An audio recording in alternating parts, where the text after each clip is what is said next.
Welcome back. I'm now at the track in the M5 at Thermal Racing Club. This is BMW Performance Driving Center West. In front of me is BMW Pro driver Bill Arberin, and he's going to take us for some laps around this small handling circuit. The M5's in Sport Plus everything with MDM mode and four-wheel drive Sport. We have three. There we go. Ready? Everybody ready? Giving Bill the thumbs up. I had to turn off the collision avoidance system because apparently it keeps triggering when you come up behind someone on the brakes. I've got the HUD on, it's fantastic. I can just see everything to do with my car without having to look down at the tachometer.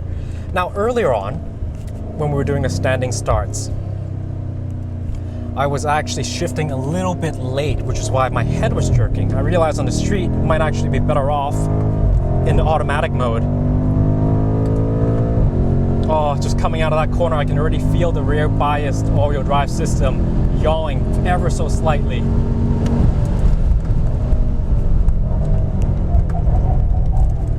Hard on the brakes, I can feel the pedal pulsating as the ABS kicks in.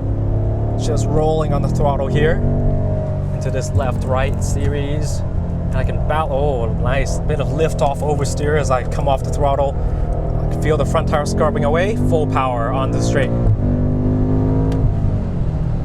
Coming upon some slower cars here. Follow Bill to the left on the inside. Quite dirty when you're off the racing line. Gotta be quite careful with these rumble strips here. Yep, it does oversteer in four-wheel drive mode.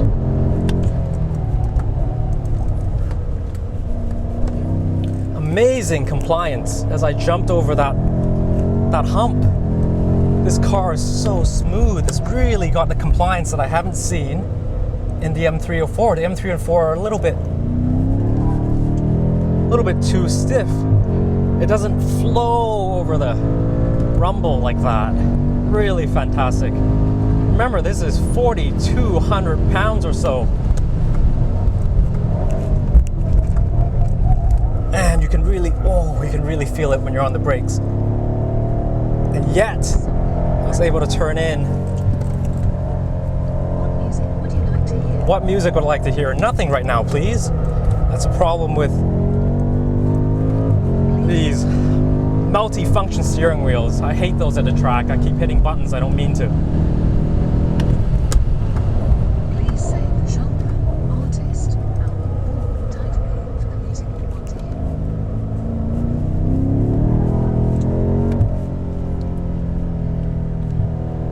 Bill's just waiting up for me and the other driver behind me.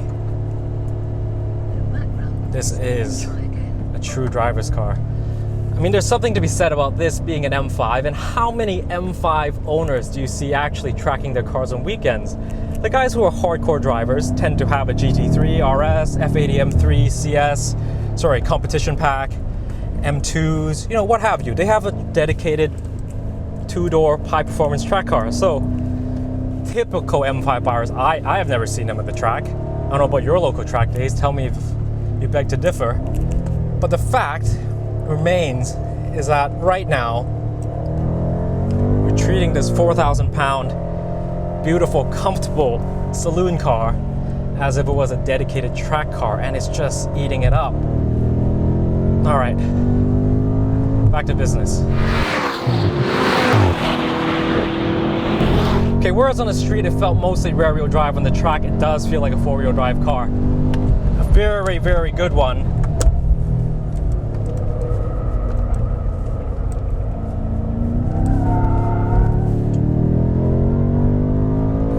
See, as it initiates a slide, it's very friendly to oversteer, but you can feel stability intervention because mid-slide I had my foot to the carpet. And normally, with ESC off, I'm going to need the last car to come up behind me. Okay, on the front straight. All right, looks like they want to do a car switch. I'm going to stay to the outside. Okay, here we go. All right, here we go.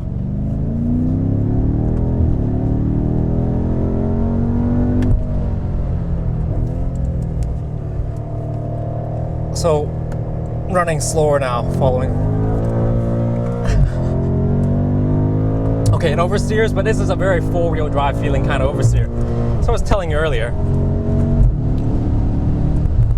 when you initiate the slide mid-corner in MDM four-wheel drive mode, it will let you, and it'll carry that little bit of oversteer towards the exit. But even if you have the throttle matted, you're not getting any power to continue smoking the rubber on that slide. Oh, this guy's braking a lot.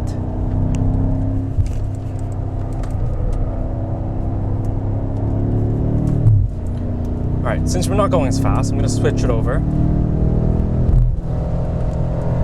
Okay, now I'm DSC off, rear wheel drive mode.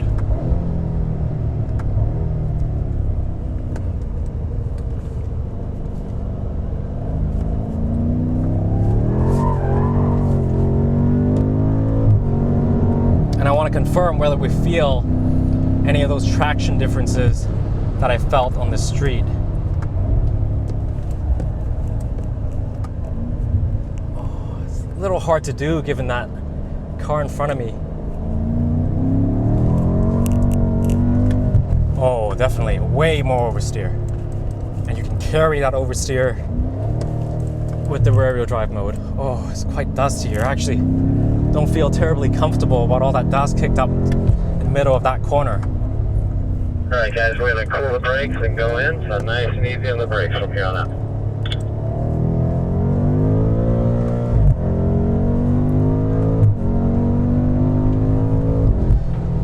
Well, what can I say? I think in two-wheel drive feels just as pure as any of the previous rear drive only M5s, so far as I can tell in this limited time I've had with the car. And in four-wheel drive, it unleashes this beast with traction galore and stability galore, and just enough play for most enthusiast drivers to feel the limits, feel the understeer and oversteer, and changing that balance with the throttle, which is really a staple of involving driving experience, isn't it? You steer the car with the throttle and the steering. Compared to the previous efforts, like I'm thinking M2, fantastic, the current F80 M3, fantastic, but I gotta say, this is the current state of the art for both electronics and advancement and performance, but also involvement. This car has a lot of feel. And the complaint that I always often make with BMWs and most modern cars with electronic steering is that there's no feedback, but there's lots of feedback coming through this wheel. Do make sure that you're on the Sport Plus mode. You get a lot more weight, a lot more resistance that just matches up with the level and commitments that you tend to have with this car. So there's my quick take on the driving experience. Overall as a package, oh, it's hard to beat. This really pulls at my heartstrings. Wow, I want it. It is just awesome. Fantastic. Thanks for watching. I've had a really great time driving the M5 for you. Hope this has been informative. Hang out with us on BIMMERPOST.com. I will answer your questions, and we'll talk to you soon.